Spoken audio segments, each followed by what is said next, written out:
ready for it. Yeah, that's right. You've had a number of races, most recently New Hampshire, where wrecked out going for positions. Yeah. In hindsight, would you have done anything differently with those moves? Maybe wait another lap or so?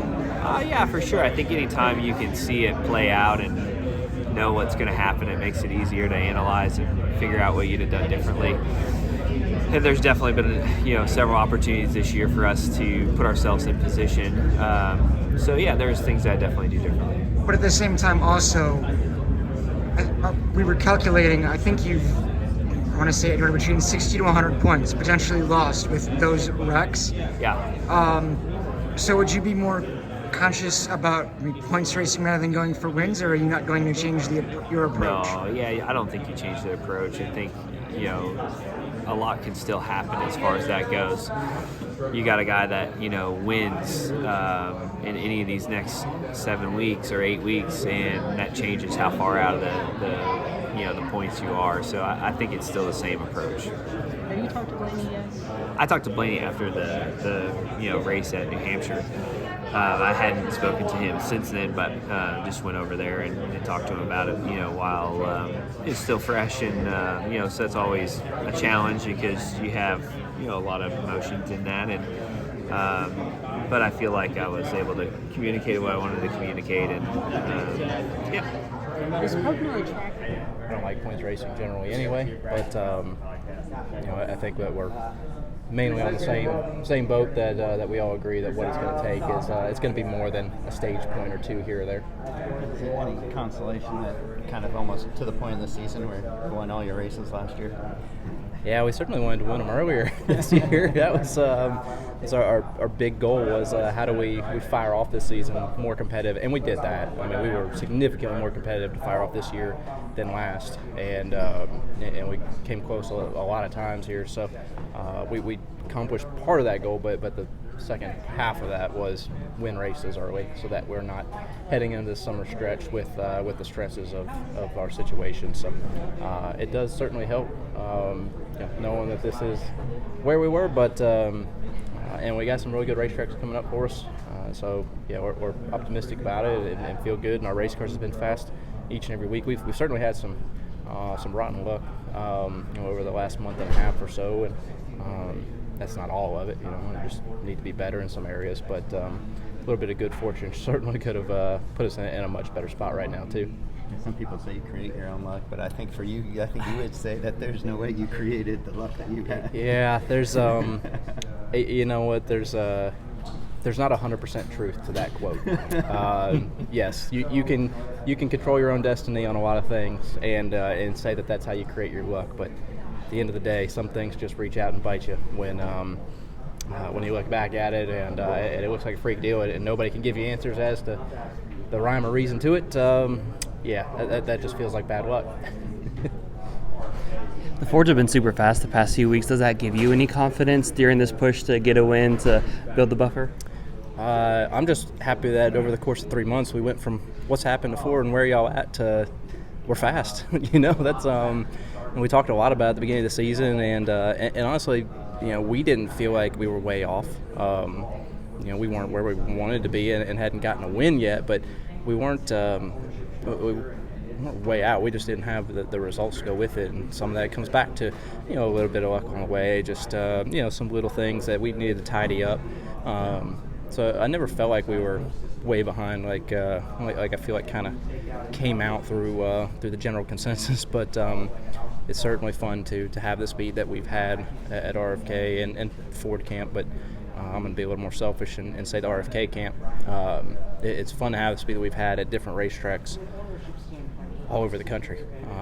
It's not really mattered where we've been to. We've been able to be very fast. So I just go back last week, Loudon with Richmond and Phoenix getting significantly better for us on the 17 side, and me personally, Loudon was probably the one I had circled as my biggest unknown, and to come out of there with a top 5, that was just another stepping stone that says we're in the hunt and where we just about where we need to be.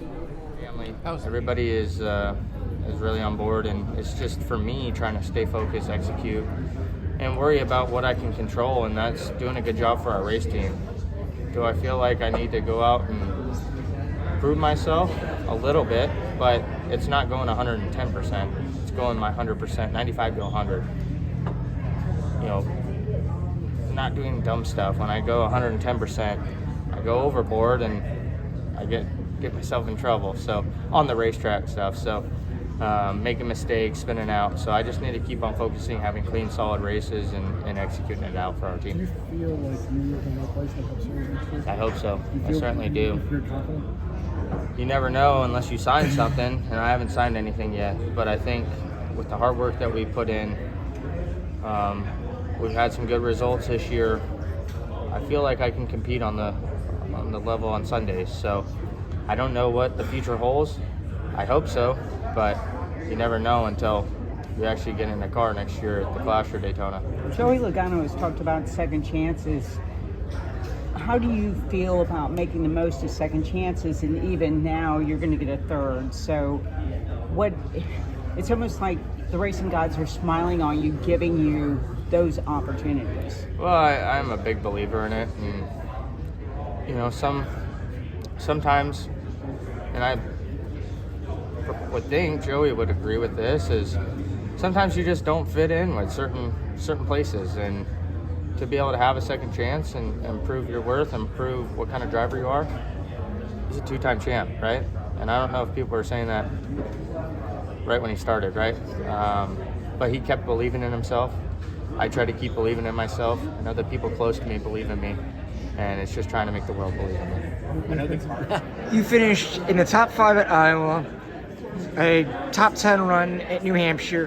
What has been the change over the past 2 races? I think Iowa, we had just a really good race car, and we had good strategy. Last weekend I didn't think we were as strong, but once the rain came, we switched to the rain tires.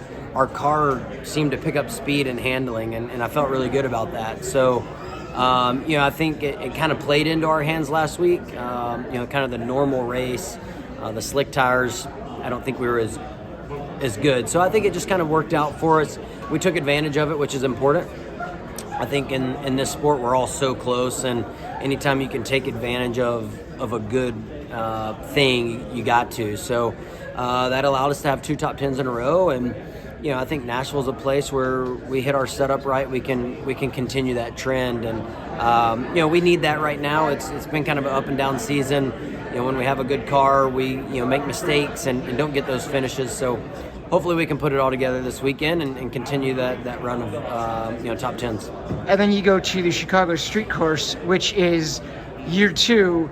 Is that another course where you feel that you can run well? Because last year with the rain, like, it was so different for everybody. It was wild last year. I think in practice we had good speed. I made a mistake there late in practice that took my guys, and we had to go to a backup car and put a lot of work in, and lost a lot of that track position. We didn't get to qualify and all those things. So I think for us, just going to have a smooth weekend. Like I said, I thought we had decent speed, so hopefully we get good weather, and it turns out to be a little bit better than last year. This is Custom Patch Hats. But what makes us custom? Well, that actually begins with you. We're just bringing your unique vision to life. No knockoffs, no lookalikes. Your design is one of a kind. We know hats, we know design, and we know quality. The proof? It's in our production. Hand-stitched with precision and care, with brands you know and trust. A one-of-a-kind patch deserves a one-of-a-kind treatment, all the way to your doorstep. It's how we keep it custom. Steven Stump of Frontstretch.com here. Come back for more great racing videos, and if you like us, don't forget to hit that subscribe button.